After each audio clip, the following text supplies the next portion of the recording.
No dictator, no invader can hold an imprisoned population by force of arms forever.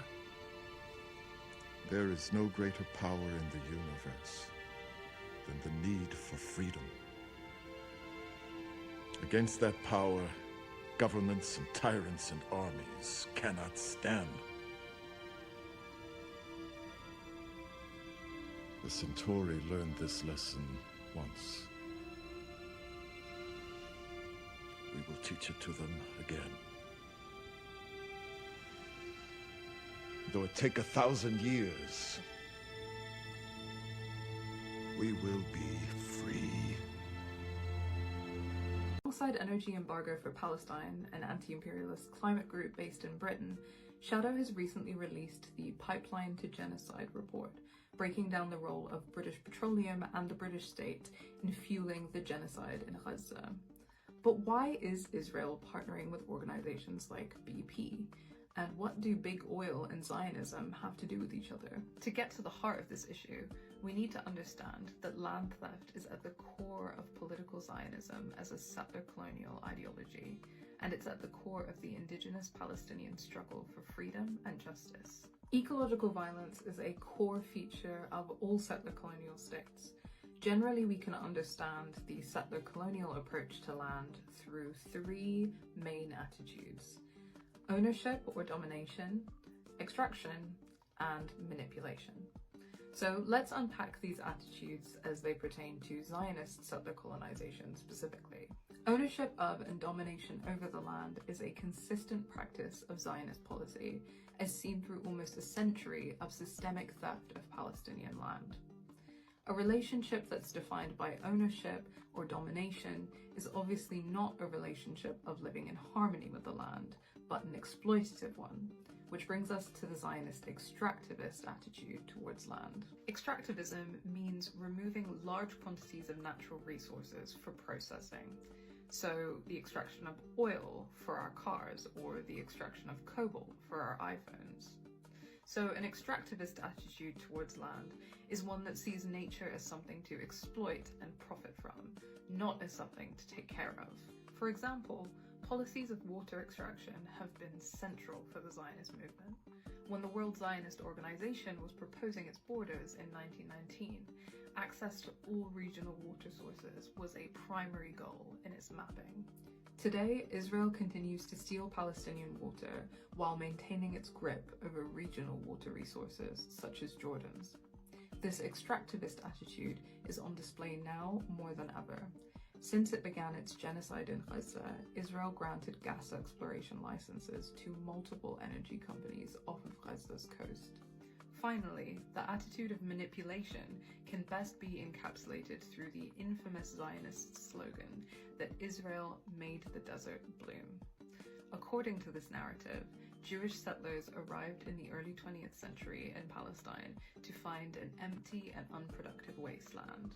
The notion underlying this idea of making the desert bloom is that non-European landscapes are backward and need to be developed according to European ideals. What makes this phrase particularly ironic is that across historic Palestine there are countless examples of the land and its ecosystems being destroyed as a direct result of Israel's colonial eco-manipulation. In the Negev, a desert region in the south of historic Palestine, Palestinian Bedouin communities struggle to take care of the land due to Israel's policies of diverting their water and uprooting olive trees. And they face systematic attack, arrests, and dispossession by the Israeli military if they try to resist this. Early Zionist propaganda posters from the early 1900s capture all of these attitudes in their imagery and their symbolism.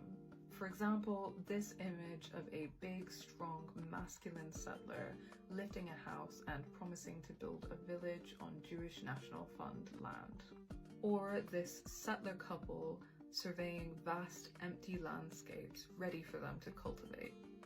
Or these settler colleagues planning out how to expand J&F land.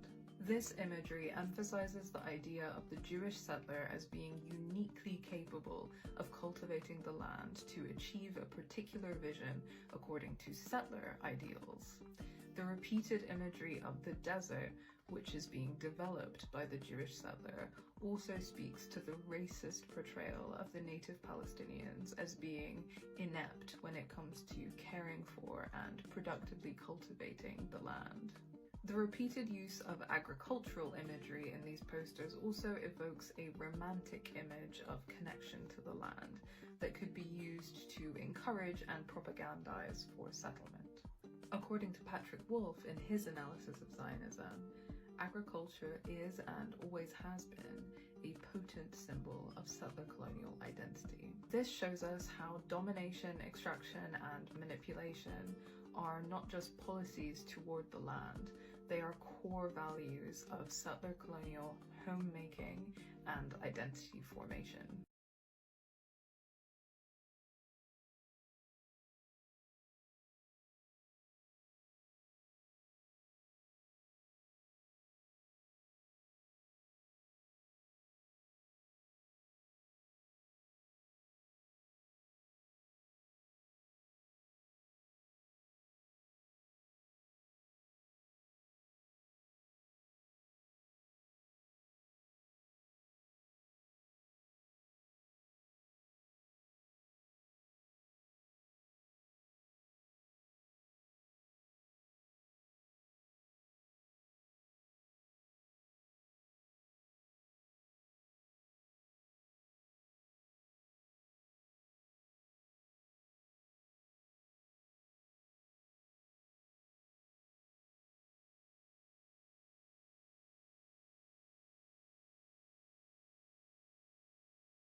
Well, we're on level -2 in the Al Sahel hospital. The area just behind me is where medical waste is stored. Even that was opened up for us to have a look. The morgue was opened up, all of the drawers were opened to show us there was nothing inside. Doctors have been opening piles of surgical scrubs, boxes of equipment, very, very keen to show us everything there is to see and to prove that there is nothing here. Well, I'm just coming now from the basement on -2 up to -1. We've been brought around the hospital by doctors. We've also been allowed to move around on our own. Doors have been opened for us in every area, cupboards. We've been allowed to see what there is to see. Now, the hospital staff are adamant that there is no hidden bunker here containing millions of dollars of cash or gold, as the Israelis have claimed. They say this is just a hospital where patients were being treated last night and where they had to be evacuated from the emergency area at great speed because doctors were worried for the lives of the patients and also worried for the staff.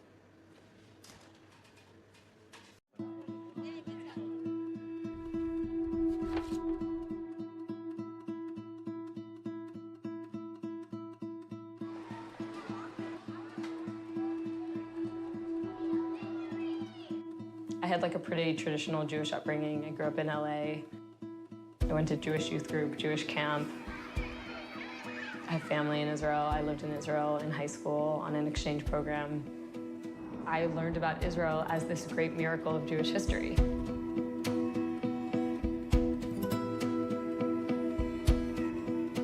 I just don't think I had any conception of anything about what it means to be a Palestinian besides that it means that you're a person who kills Jews or wants to kill Jews. I was thrown into all these conversations where people were throwing around all these words that I'd never heard before.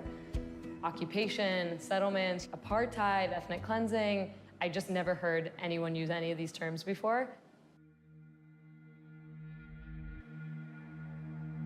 Do we not have an actual counter-argument besides like Rocket's double standard anti-Semitism?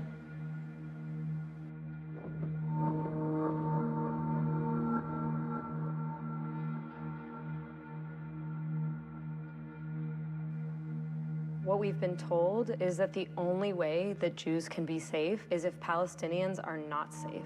And I guess the more I learned about that, the more I came to see that as a lie. I came home and spoke out. I've lost many childhood friends over this. Also, many friends have like come along politically with me over the years. Many in my family have also. Many in my family also deeply disagree with me. It hurts me for a Jewish kid to stand up there and say justice for the Palestinians and not saying justice for the Israelis means we failed. We failed in educating and explaining, etc.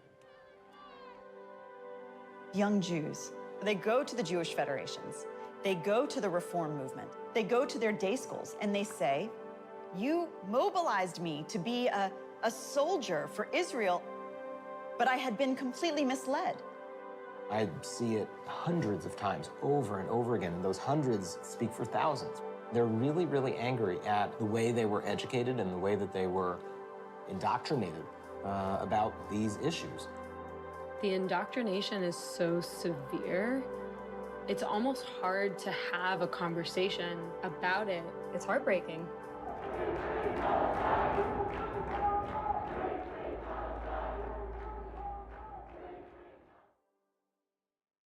If rape occurred, it should have been investigated, prosecuted, and the responsible people but the should be held UN to says justice. it did happen. No, the point is, no, you the work UN at the UN. said, no, the UN, the UN is there are political appointees and then human rights appointees, and the Commission of Inquiry concluded that there was in June, that there was no evidence to support the claims of gang rape. But let's assume, I don't want to say anything that I've not investigated, so let's assume that rape occurred. So Does it justify what Israel has done? What the reason why? No, I'm curious why. Yeah. As a woman who works at the United Nations, why you would even want to have a spectre of doubt about it. I've read so many because of the beheaded babies, because of the claim of beheaded babies. How many journalists, sorry, Piers, including yourself, have amplified this news and used this argument of the beheaded babies? What do you think I said? Well, you have what do you think I said? You have asked the people, do you condemn Hamas? And you have mentioned the beheaded babies. What do you think I said? What do you mean what I think you said? Quote back to me what you think I said about babies. Beheaded babies? Yeah. Did you say that or not? All I've seen ever since... Did you say that or not? I'm about to answer you. All I've seen ever since is that I apparently said that up to 40 babies have been beheaded. I never said that. I choked up earlier reading this new revelation about 40 babies being killed. Oh, my God. And some of them being beheaded. And I was like, how can any human being do that to a baby? I don't know. It's completely untrue. You said, no. Look, you have referred to, I don't know if 40, you have referred to the beheaded babies or to the babies I talked about babies October 7th. being killed, Yeah. people being beheaded, which they were, because you know how we know that? Because Hamas broadcast it on their GoPro cameras. I'm not going to justify or to condone any crimes that were committed on October 7th. My question is, what purpose does it serve? Because the only animus I had when I tweeted what you just read, is let's try to diffuse the tension, because this language, this evocation of the barbarism of the Palestinians represented an existential threat. What about the rape that is documented against hundreds of Palestinians in Israeli jails? Can we talk about that? Here's the thing. Because we have evidence of this. Fine. Here's what I would say to you. I think at the same time we condemn those atrocities, we have to condemn the atrocities that happen every day to Palestinians in the West Bank. You mentioned sexual violence. I was part of the human rights vetting process for arms going to Israel, and a charity called Defense of Children International Palestine drew our attention at the State Department to the sexual assault, actually the rape, of a 13-year-old boy that occurred in an Israeli prison in the Mosque Bia in Jerusalem. We examined these allegations. We believed they were credible. We put them to the government of Israel. And you know what happened the next day? The IDF went into the DCIP offices and removed all their computers and declared them a terrorist entity. I think it is vital that atrocities not happen to anyone, not sexual violations, not any kind of gross violation of human rights. We are looking at a situation where there is so much dehumanification, where people are not seen for the value that they have. And I think that's true whether you're talking about those who are attacked on their kibbutz or those who are attacked in their homes in Gaza or in the West Bank. What we really need is to center the human beings who are at the core and who are suffering so much in this conflict. I actually resent anybody who tries to downplay or mitigate the barbarism of what Hamas did that day, because it was utterly barbaric. It was medieval in its barbarism. And the reason we know that, beyond any doubt, is they were proudly broadcasting it to the world. Piers, I find utterly horrific any crime against any civilian body or collective. I do not distinguish people because of the color of the skin, because of their ethnicity, religion. This doesn't matter to me. For me, the life of civilians is sacred. And this is why I'm so horrified by years and years I've spent documenting and reporting on the violations of Palestinians. And I'm someone who has produced scholarship on Palestinian forced displacement. So 76 years and even more since British colonialism in Palestine. For 100 years, these people have been tormented. So two wrongs don't make a right. This is the only thing I can say.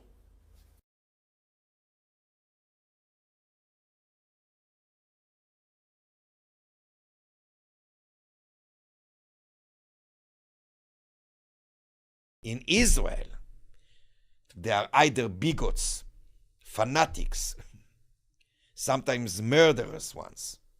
Some of them we mentioned before, and they are cowards. We need peace of the brave ones. And it's true. Now, among the Palestinians, there are some brave ones who can lead the Palestinians towards, on the one hand, Palestinian liberation and just peace. For instance, Marwan Barghouti, who is in prison. He supports the two-state solution. He can unite the Palestinian people, Gaza, West Bank, Hamas, Fatah, left. He has the power to do so. He could be the Nelson Mandela of the Palestinians. So there is a brave figure. There are perhaps other figures, but that's just one example, a very prominent one. There are others who are mentioned. That's not my business. I'm not a Palestinian. It's them to decide. There's a fun fact that many people don't know, that Israel actually tried very hard to make Chinese people like them.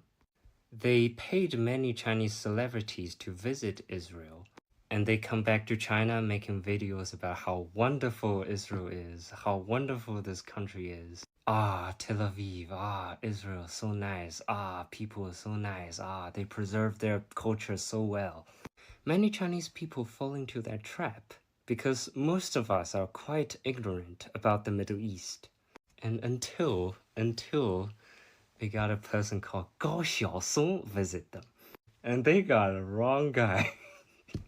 And not gonna lie, he didn't do that on purpose at all. He's a person that likes to ask questions. And to be fair, that's not even hardball questions. He interviewed the Israeli kibbutz leader. The Israeli government promote to him saying that this is real socialism. This is communism. And all the Israelis in the kibbutz, they're all equal, you know? And he was like, oh, okay, let me ask you some questions. And let me tell you, this is the most funny video I've ever seen.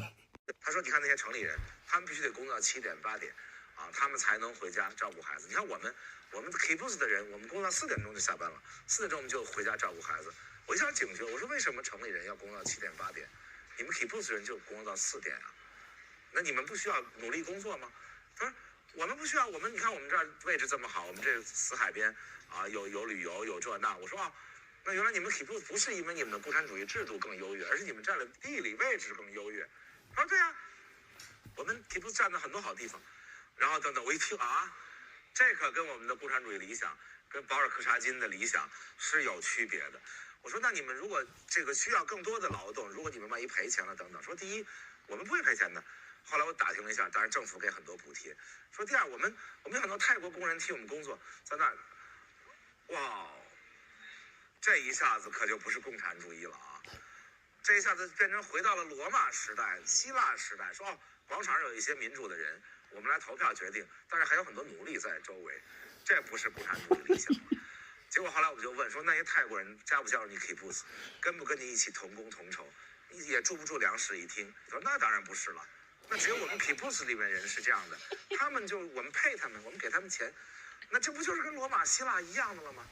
就是只不过奴隶不给钱而已。后来我再打听，真的出现过，不光是泰国工人来，也门的犹太人来了以后，也是去替 kibbutz 工作，几十个人住在一间屋里，然后待遇非常差，然后也不给 kibbutz 的任何待遇，而且最后还把他们送回去了，因为他发现他们没有像我们这些犹太人这么聪明。越来越警觉，我开始问他很多问题。我说：“那你这里的孩子受的教育是什么教育？”他说：“我们受的教育就是最美好的教育，大公无私的教育，共产主义的教育。”问我，他说：“你告诉我，这个世界上哪有一个地方的孩子像我们 kibbutz 孩子一样，不会被电视污染，不会被互联网骚扰，没有这没有那，我们就读书我们集体教育等等，我们没有人偷东西。”我甚至问他法院在哪，他说：“我们这里没有人犯罪。”当他这么质问我的时候，那我有答案了。他说：“你告诉我，世界上还有第二个地方吗？”我说：“有啊，北朝鲜。”老太太一下傻了，就开始说：“你说的不对，那我们 kibbutz 又不是北朝鲜。”我说：“那到底是什么？”当然聊到最后，还是说了些实话。他说：“其实孩子们出去以后，确实有很多变化。”他说：“我的8个孩子没有一个回到 kibbutz 来。说我们 kibbutz 从2000多户人，现在变成200多户人。”我说：“所以并不是这个制度有很大的优越性，对吗？”最后现在 kibbutz 也都改革了，这几百个 kibbutz 最后都改成了房子归你自己吧，但是地很多地方说地还是归 kibbutz， 那就是中国的改革嘛。中国改革原来房子也是国家的，地也是国家的，那现在变成房子是你的，但是地还是国家的，就是地还是 kibbutz。但是现在已经开始有 kibbutz， 地也分给大家了，平均分给大家，你可以卖，但是呢，你卖的时候要有 kibbutz 委员会去考察那个 buyer 谁来买，说你合不合适进来，那就这已经成美国了。美国就是 city 自己人民做主，美国就是你想把你房子卖掉的时候，尤其那个富人区也要投票的。比如那时候，这个 San Marino 这些富人区是不能卖给华人的，因为大家白人投票时候不让华人进来。我说那你们 Kibbutz 不开始是共产主义，后来变成中国式的社会主义，现在又变成美国式的大家投票的这种。I seen this video like 2014 or something, and at that time I really don't have no idea about Palestine Israel's topic. But that video actually made me think that this country, Israel, it's a little bit weird country, not gonna lie. They can't even take those simple questions, and their propaganda just collapse.